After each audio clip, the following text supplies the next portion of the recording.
Hindi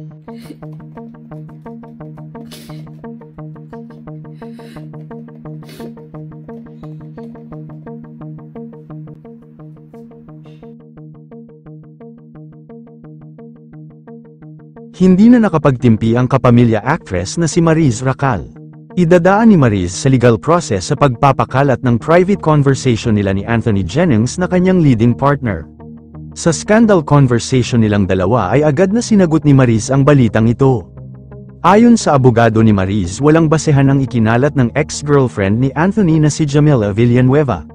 Naiintindihan raw nila ang dalaga na dala ng bugso ng kanyang damdamin kaya niya ito nagawang ilabas sa publiko na hindi dapat.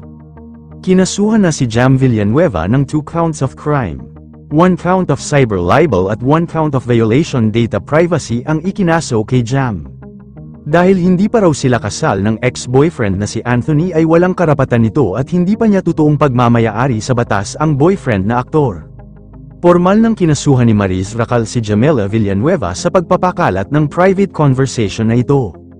Ayon sa abogado ni Mariz na si Attorney Joe G. Villanueva Alonso, ipagpalagay na ang lahat ng mga screenshot ay legit, ang katotohanan ay nananatiling walang krimen sina Mariz at Anthony.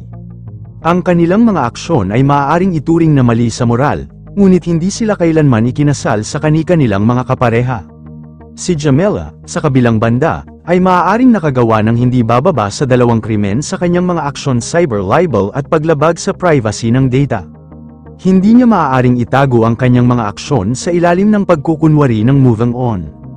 Oo, maaaring nakaranas siya ng sakit at pagtataksil, ngunit hindi ito nagbibigay sa kanya ng lisensya na lumabag sa batas.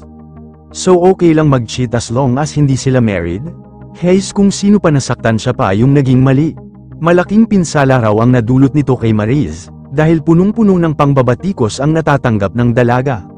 Mukhang tagilid si Jamila Villanueva dito kung saan may kaso pa itong nakaharap. Alam naman natin na sikat si Mariz Racal kaya papalag ito dahil may inaalagaan itong pangalan sa showbiz na ngayon ay nadungisan na, kaya malaking sampal sa katotohanan nito kay Jamila na ngayon ay mukhang siya pa ang lumabas na masama sa mata ng batas. Yun lamang po, ano ang masasabi mo sa balitang ito? Comment mo sa ibaba. Huwag kakalimutan i-like ang video na ito. Maraming salamat po sa panunood.